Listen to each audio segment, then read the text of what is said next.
Le 26 minutes sport. Score, Résultats, analyse, interview, Afrique, monde. l'information au centre de l'événement Un rendez-vous hebdomadaire. pour développer l'actualité sportive africaine. 26 minutes sport. 26 minutes sport Le sport dans tous ses états. sur Efrika FM. Sur Ifriqiya FM. Salutations l'Afrique, Salama, Nagadef, Ndjaraman, Ayo, Boto, à tous les auditeurs de Ifriqiya FM, la voix africaine, faite par des Africains pour les Africains. Mes sœurs et frères, bienvenue dans 26 minutes sport, votre rendez-vous avec l'actualité sportive africaine. Aujourd'hui, nous reviendrons sur le tirage au sort de la Ligue des champions africaine et de la Coupe de la Confédération de la CAF, avec un tirage au sort particulier, décryptage des affiches à venir. Nous parlerons aussi des qualifications des U17 camerounais, les lions indomptables du Cameroun U17 qui reviennent à la CAN, et aussi la levée de suspension par la CAF via le TAS africain de Samuel Eto'o, une décision qui a fait beaucoup couler d'encre dernièrement en Afrique. Restez avec nous, mes sœurs et frères, pour en savoir plus sur ce sujet. Avant de commencer l'émission, n'oubliez pas de liker les pages de Ifriqiya FM disponibles sur Facebook, Instagram, X. On est là, on est présent, téléchargez bien sûr l'application sur Play Store de la radio Ifriqiya FM pour écouter et réécouter les émissions en replay. Aussi, possibilité de nous écouter et de nous voir sur YouTube en replay. N'oubliez pas, Ifriqiya FM, elle est là pour vous. On va commencer avec Aliou Tondé, journaliste béninois, spécialiste de la Coupe d'Afrique, de toute l'actualité sportive et bien sûr footballistique africaine. Aliou, il est avec nous. Bonjour Aliou, un tirage au sort, quelle est ton analyse sur le tirage au sort de la Ligue des champions africaine? Intéressant pour toi. Parle-nous de ce tirage au sort, Aliou. Bonjour Walid, bonjour à tous, un grand plaisir de vous retrouver sur Ifriqiya FM. Ah oui, le tirage au sort de la Ligue des champions cette année nous promet une fois encore des rencontres très intéressantes avec des duels en jeu, une intensité forcément digne des plus grandes compétitions de clubs. Vous avez pour ces quarts de finale Al Ahly d'Égypte qui sera face donc à Al Hilal du Soudan. Il y a également l'autre club égyptien, les Pyramides, qui seront face à l'association sportive des forces armées royales du Maroc, ASFA, et puis les Sud-Africains, Mamelodi Sundowns face à l'Espérance de Tunis. Le club algérien encore en compétition dans cette Ligue des champions, MC Alger, sera donc face aux Sud-Africains Orlando Pirates. Ce sont des rencontres vraiment très très intéressantes, mon cher Walid, et je pense que s'il y a des équipes qui seront attendues, on va forcément parler de Al Ahly, le géant égyptien qui reste forcément l'équipe à battre par tout le monde. 12 titres, année après année. Les Égyptiens imposent leur suprématie dans cette compétition continentale grâce forcément à une structure bien rodée, un effectif de qualité.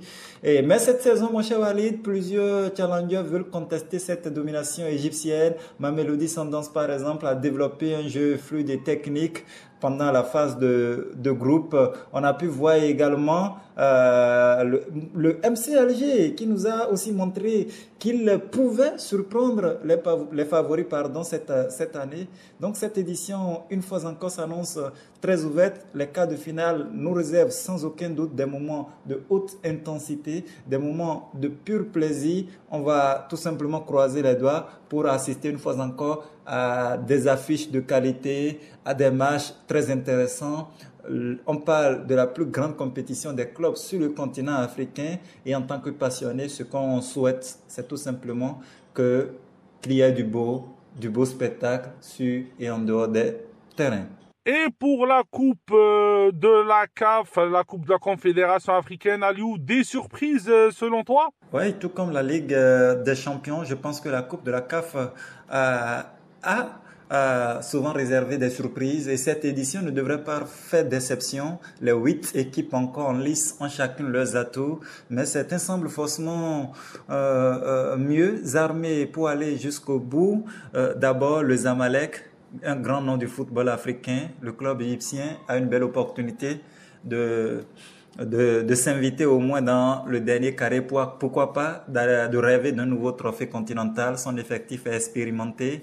Cela, combiné notamment à cette culture de la gagne bien ancrée du côté égyptien, fait de Zamalek un sérieux prétendant face à une modeste équipe sud-africaine Stellenbosch, une équipe qui découvre ce niveau. L'avantage forcément semble net pour les Égyptiens. Et puis la SEC Mimosa, de son côté, porte les espoirs de la Côte d'Ivoire, mais pas que, mon cher Walid. La SEC Mimosa porte aussi les espoirs de toute l'Afrique de l'Ouest en compétition de clubs cette saison, à cette étape du tournoi.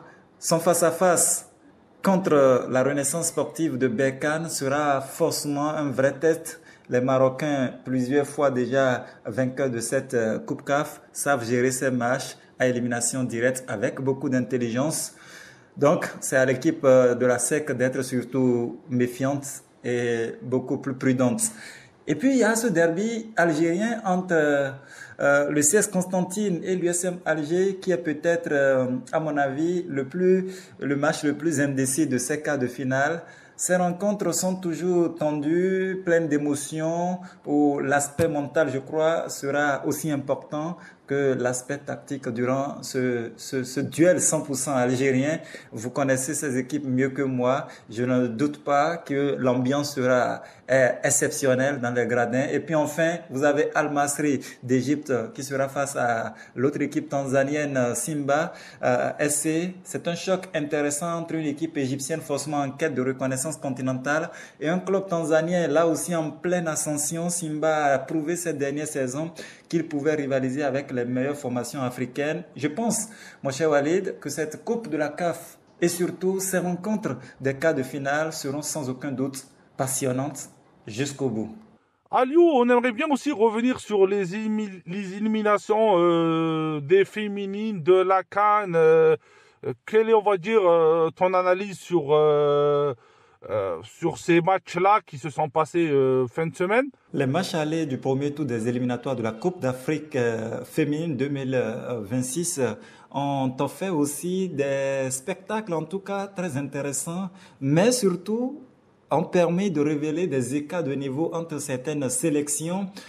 Par exemple, plusieurs équipes ont frappé fort dès cette première manche, comme le Mali qui a littéralement surclassé le Gabon avec un score écrasant de 6 buts à 0. Cela témoigne d'abord d'une nette progression des Aigles d'Âme qui s'imposent comme un sérieux prétendant à la qualification en phase finale. L'efficacité offensive malienne a été tout simplement remarquable. Je pense que le match retour à Bamako, là aussi, risque tout simplement de virer au cauchemar pour les Gabonaises. Et puis vous avez aussi l'autre festival, c'est celui des Algériennes. Oui, l'Algérie s'est baladée en déplacement face au Soudan du Sud. 5 buts à 0 pour démontrer une fois encore combien les filles algériennes ont grandi, combien les filles algériennes rêvent aussi en tout cas de faire briller le football féminin algérien sur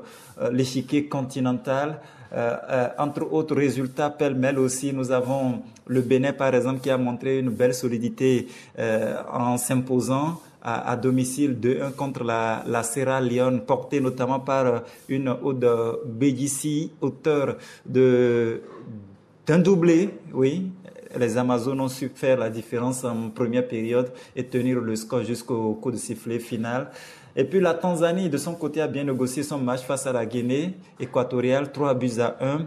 La RD Congo a également réalisé une belle opération en s'imposant 2 buts à 0, tout comme l'Angola qui a pris une option en battant le Zimbabwe sur le même score. Je pense tout simplement, mon cher Walid, que ces matchs allés nous ont tout simplement permis de voir combien c'est assez intéressant le football féminin, même s'il y a ce écart qui s'observe entre certaines sélections. c'est quand même déjà bien de savoir qu'il y a des équipes engagées, des équipes qui rêvent, des équipes qui ont des potentialités, des équipes où il y a vraiment des talents assez intéressants. On a tous hâte en tout cas de connaître les équipes qui vont s'inviter au second tour et aussi à la phase finale de cette Coupe d'Afrique des Nations. Aliou, des surprises selon toi ou pas? Bon, mon cher Walid, il n'y a pas pour moi de grosses surprises en tant que telles. Les formations les plus attendues ont su tout simplement tirer leur épingle de jeu. L'Algérie qui se balade 5-0 face au Soudan du Sud. Ce n'est pas une surprise. On connaît le potentiel de cette formation algérienne. La Gambie qui bat le Niger 2-0. Là aussi, on n'est pas surpris. Le Niger, c'est un voisin du Bénin. On sait un peu à quoi ça ressemble le football féminin de ce côté. La RD Congo qui a su également se faire respecter en déplacement face au Botswana. La Tanzanie, on sait ce que signifie la Tanzanie en termes de football féminin. Peut-être le score un peu sévère du Mali face au Gabon peut paraître comme une surprise. Surtout quand on sait que le Gabon aussi essayait il y a quelques années en arrière de développer, de mettre en place des initiatives pour faire marcher, pour faire évoluer son football féminin. Malheureusement là, on est retombé dans les mêmes travers et sur le terrain, ça paye cash et les filles gabonaises n'ont pas su tout simplement tenir face aux Maliennes qui étaient plus inspirées, qui étaient plus adroite et surtout plus ambitieuse aussi sur le terrain en termes d'engagement et tout. Le Bénin de son côté, je parlerai aussi d'une petite surprise pour le Bénin parce que ça faisait 2 ans que le Bénin n'avait plus gagné un match officiel, cette sélection féminine, mais là on vient de briser le signe indien grâce notamment à cette belle performance à domicile, même si le match a eu lieu du côté de Lomé.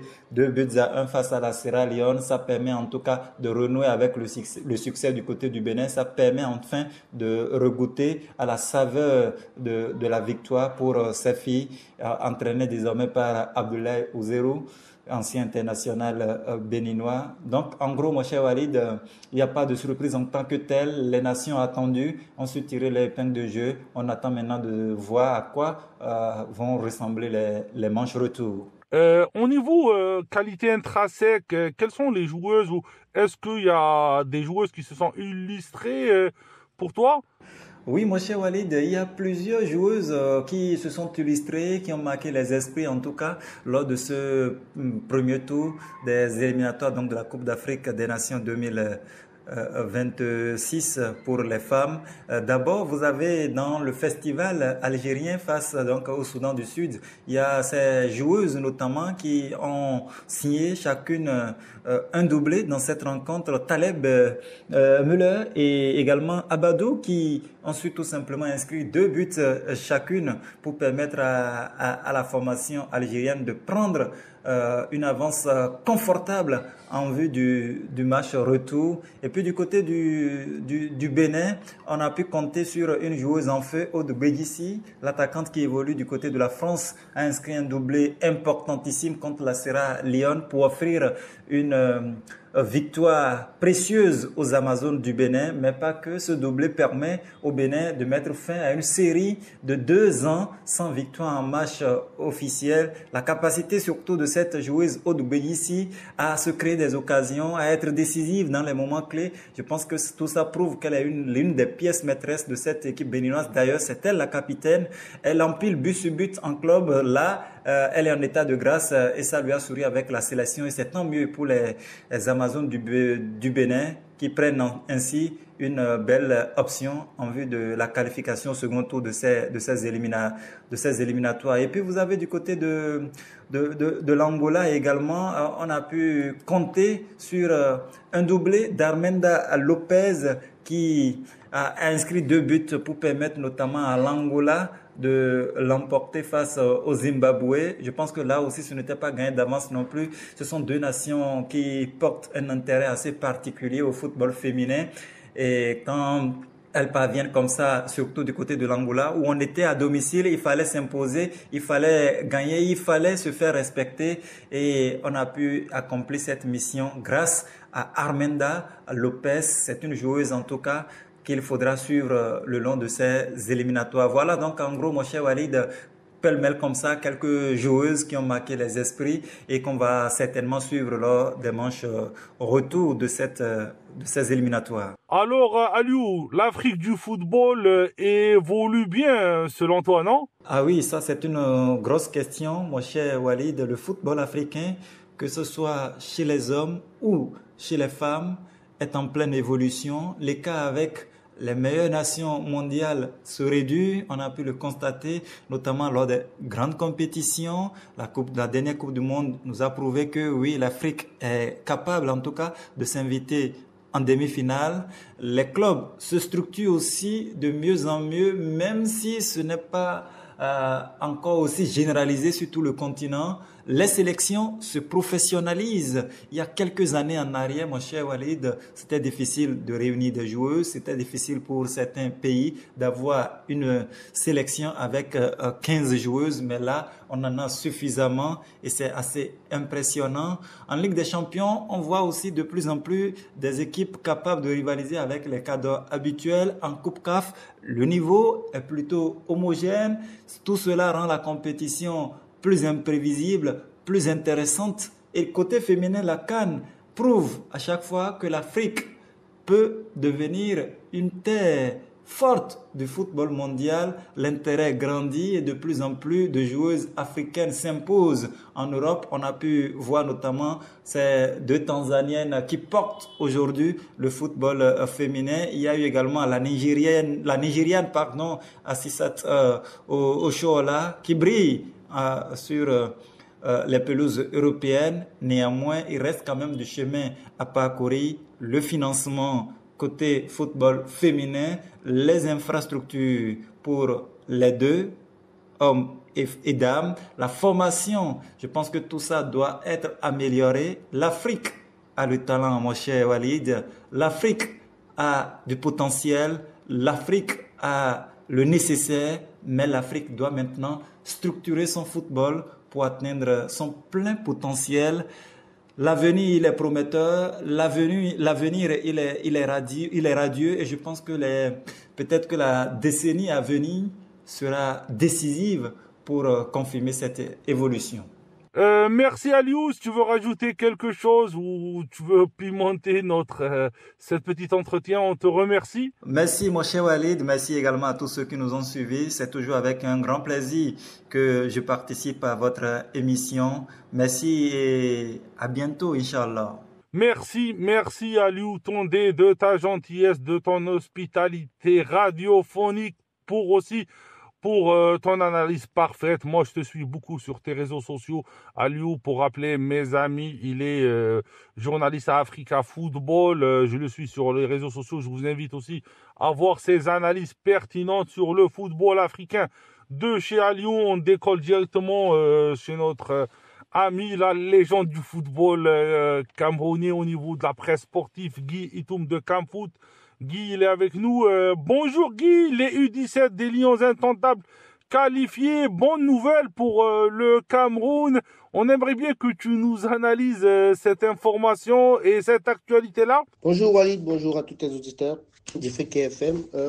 Alors oui, au terme des deux premiers matchs du tournoi zonal UNIFAC 2025 des U17, le Cameroun, les Lions Indomptables se sont qualifiés grâce à leurs deux victoires, 9-0 d'abord contre la RCA et puis 7-1 contre le Gabon, pourtant réduit à 10. C'est une grosse performance des hommes de Saïdou Alioum, malgré une préparation plutôt hachée, plutôt en demi-teinte, parce qu'il faut le rappeler, lors de la préparation, les Lionceaux ont livré 2 matchs et n'ont remporté aucun. Il y a eu un match, une défaite contre l'école de football des Brasseries du Cameroun, 4-3, et il y a eu un match nul contre une académie de foot, l'académie des Dimo, précisément basée à Douala, 1-partout. Donc, au terme de cette préparation-là, on avait un peu des doutes sur la capacité des Lionceaux, des jeunes Lions, à réagir positivement dans ce tournoi-là. au regard des difficultés défensives, parce que quand on accumule les 2 matchs de préparation, les Lions, c'est 5 buts encaissés. Donc, on disait, particulièrement moi, je disais que cette défense-là est friable et elle laisse beaucoup d'espace pour les adversaires. Donc, on avait ces doutes-là, mais les Lionceaux ont su très bien réagir, ils ont réagi à la perfection lors de la première rencontre dimanche dernier où ils ont littéralement étrié la Centrafrique par 9 buts à 0 avec notamment un triplé de Franck Mafani Louma qui est un jeune attaquant qui évolue dans l'équipe de Bestar basée dans la ville de Limbe au Cameroun. Il y a eu des doublés de Bondouma, il y a eu... alors, on a une équipe ainsi constituée qui a des atouts pour aller, pour devenir des très grands joueurs prochainement sur le continent. Alors, c'est vrai, il y a eu une polémique sur cette question d'âge avec le sélectionneur de la Centrafrique, son sélectionneur adjoint, la Fédération centrafricaine de football, qui est sorti pour dire que, bon, voilà, les Camerounais, ils sont beaucoup plus grands, ils sont beaucoup plus vieux, ils ont tous plus de 17 ans, mais non. Je crois qu'au début de chaque compétition comme celle-ci, il y a des tests IRM qui sont effectués. Et si les Lions indomptables sont passés par ces tests et n'ont pas été recalés, c'est dire qu'ils sont effectivement dans cette tranche d'âge-là. Donc, pour moi, cette polémique n'a pas lieu d'être. Pour être Camerounais et pour vivre dans ce pays, pour être quelqu'un qui vit dans ce pays, je peux vous dire que le développement des garçons est très précoce ici déjà du fait que les conditions de vie sont très difficiles et puis les garçons sont très vite mis en situation. Chez nous, la formation commence très tôt. La formation commence très tôt. Alors, peut-être elle n'est pas souvent suivie comme les formations à l'européenne, mais c'est des formations de quartier. C'est-à-dire que très tôt, le gamin, dès qu'il a des dispositions pour le football, il a 2, 3 palettes techniques, il est mis en compétition directement avec ses aînés, ce qui forge son caractère et forge son physique.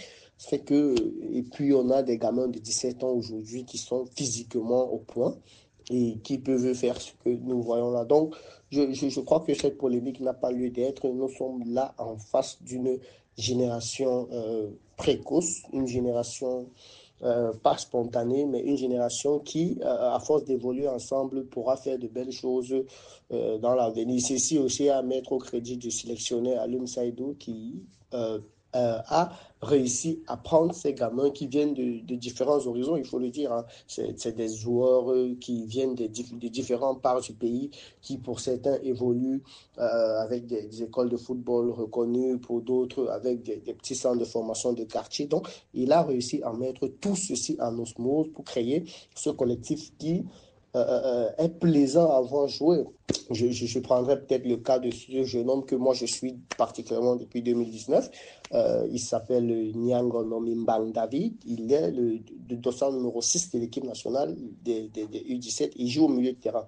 Alors, il avait 10-12 ans. Je l'ai suivi en 2019 lors du tournoi Coupe-Top organisé par l'élite de football des Boissons du Cameroun.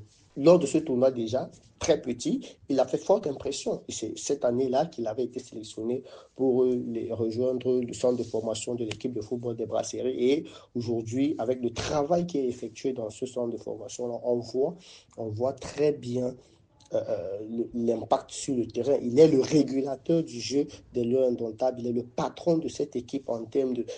c'est un peu le Pedri, je dirais, c'est un peu le Pedri des Lions indomptables. Donc, voilà, pour moi, c'est une très belle qualification et les gamins méritent leur victoire. Alors, de l'autre côté, la première place est presque acquise. On va tout faire pour arracher cette première place face à la RDC.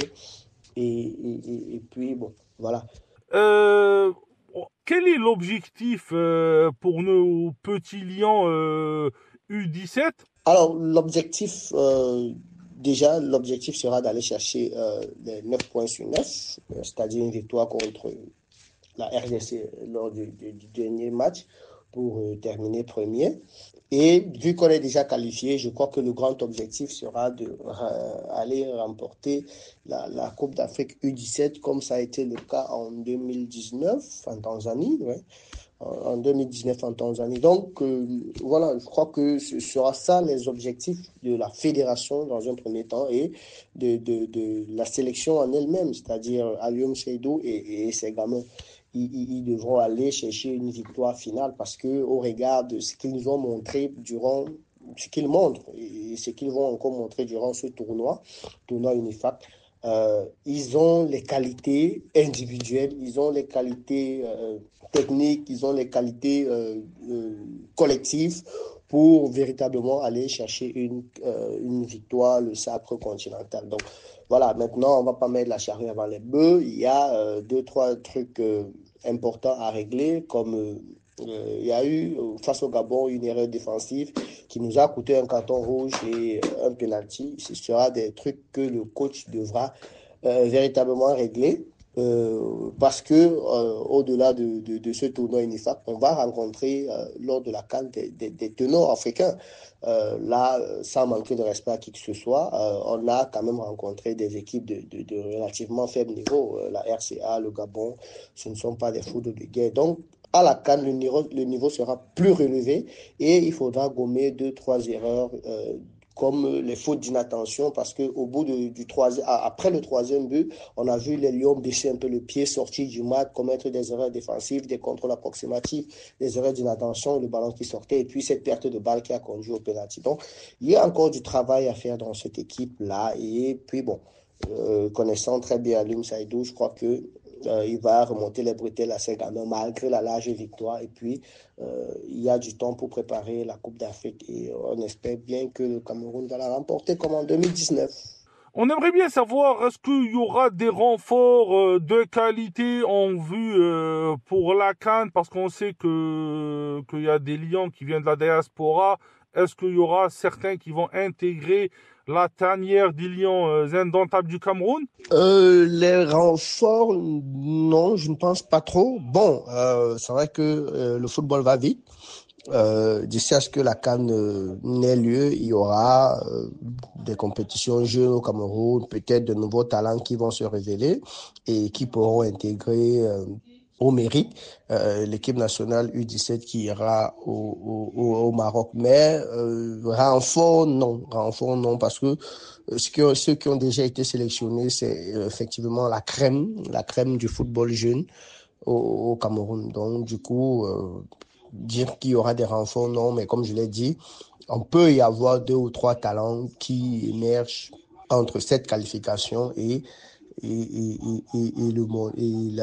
la CAN. Donc du coup, et puis il peut aussi avoir, parce que ces gamins aussi sont engagés dans des compétitions avec leur club jeune, les tournois régionaux, il peut y avoir, on ne le souhaite pas, un cas de blessure ou un cas de maladie, et puis il va falloir remplacer le joueur. Donc, toutes ces éventualités-là, je pense que le coach Alioune Seydou est paré à toutes ces éventualités, parce que avant de sélectionner ceux qu'il a pris pour les 30 qu'il a sélectionnés pour la CAN, pour le tournoi UNIFAC, il avait une palette plus large de joueurs. Donc, il y a du talent dans cette tranche d'âge-là au Cameroun, mais il a sélectionné les meilleurs. Donc, je ne crois pas qu'il y aura, tant pour moi, des renforts.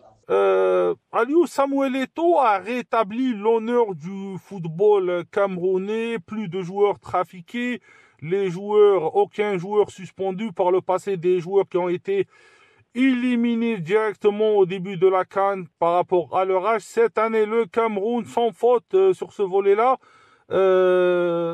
Comment tu vois cela? Comment toi, l'expert du football camerounais, analyse cela? Oui, je pense que l'un des credos de Samuel Eto'o à son arrivée à l'Africafoot, c'était de rétablir vraiment l'honneur du Cameroun, parce que lui, pour avoir joué au haut niveau, il sait ce que c'est.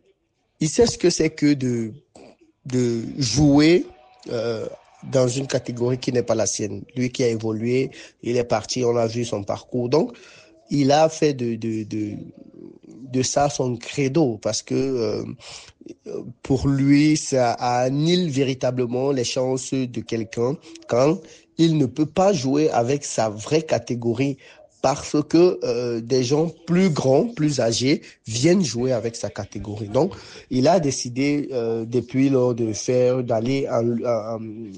lutter contre la fraude sur l'âge. Et donc, c'est l'un de ses chevaux de bataille. Il a été épinglé pour ça. On l'a détesté pour ça. Beaucoup de personnes ont pensé que non, c'est faire du mal aux enfants qui ne veulent qu'évoluer. Non, mais c'est une perception, je dirais, limitée de la chose parce que au fond, il rend plutôt service à ces gens en ne faisant jouer ces jeunes dans leur catégorie, en ne faisant jouer les jeunes que dans leur catégorie. Donc oui, aujourd'hui, il y a des tests au Cameroun qui s'accentuent sur le fait que chaque gamin doit évoluer avec sa vraie catégorie. C'est pour ça que depuis la base, il a instauré un nouveau système qui dérange, c'est que depuis la base, maintenant, il faut faire établir une carte nationale d'identité aux enfants parce que c'est l'une des pièces maîtresses qu'on demande dans l'établissement d'une licence pour footballeur. Et aujourd'hui, beaucoup de parents sont en train de rechigner à établir une carte nationale d'identité à un enfant de 7 ou 8 ans qui s'engage dans le football. Généralement, pourquoi? Parce que on a été habitué à faire des CNI très tard à l'enfant parce qu'on veut avoir le temps de changer son acte de naissance s'il a pris du retard à l'école ou peut-être même dans le football. Donc, ce sont des trucs qui étaient courants au Cameroun et puis Eto'o, lui, dans le football précisément, a décidé de changer cela. Donc, je crois que oui, on n'aura plus vraiment de joueurs, des cas de fraude sur l'âge ou des joueurs qui sont plus âgés et qui évoluent dans des catégories plus basses. Aussi, dernièrement, le blanchiment de Samuel Eto'o par le tribunal arbitraire du sport. Samuel, il est plus suspendu par la CAF. Quelle est ta vision de cette non-suspension de Samuel Eto'o, président de la FECAFOOT? Concernant le blanchiment de Samuel Eto'o à la CAF, déjà, il faut savoir qu'il ne s'agit pas en tant que tel d'un blanchiment. Le jury d'appel a juste déclaré que la chambre d'arbitrage de la CAF n'était pas compétente pour délibérer, de juger de cette affaire, s'il faut le comprendre ainsi, et que l'affaire est toujours pendante devant la commission d'homologation de la FECAFOOT et devant le tribunal arbitral du sport. Bon, voilà, mais maintenant, si il faut le dire, s'il faut coller un mot à cette actualité, je dirais que c'est plutôt un ouf de soulagement parce que il était inconcevable, c'était mal vu, c'était une mauvaise publicité, je dirais, pour le football camerounais que le président en exercice de la Fédération camerounaise de football, de surcroît, une légende camerounaise, africaine, mondiale du football en la personne de Samuel Eto'o, soit épinglé pour des actes anti-éthiques. Donc, c'est véritablement un offre de soulagement qu'il soit blanchi, comme vous dites, et que finalement, son honneur, je dirais, son honneur a été restitué, a été rétabli. Donc, oui, c'est le football qui en sort grandi, c'est le football africain. Et par la même occasion, ça nous permet d'embrayer, permettez-moi Walid, ça me permet d'embrayer sur un autre sujet, c'est-à-dire la candidature de l'UNIFAC au commerce de la CAF. Vous savez que cette affaire a fait en sorte que le commerce de la CAF ne puisse pas valider sa candidature. Et ne puisse non plus valider la candidature de Seydou Mbombo Dioua. Et tous les autres pays membres de l'UNIFAC n'avaient vraiment pas de candidature. Donc, on s'acheminait là vers un comité exécutif de la CAF sans candidature de l'UNIFAC. Et cette annulation de cette amende vient par la même occasion rétablir la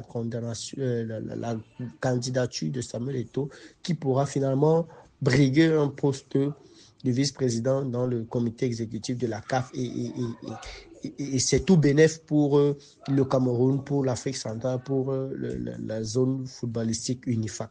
Merci Guy Itoum pour vous rappeler, mes amis. Guy Itoum, il est journaliste camerounais.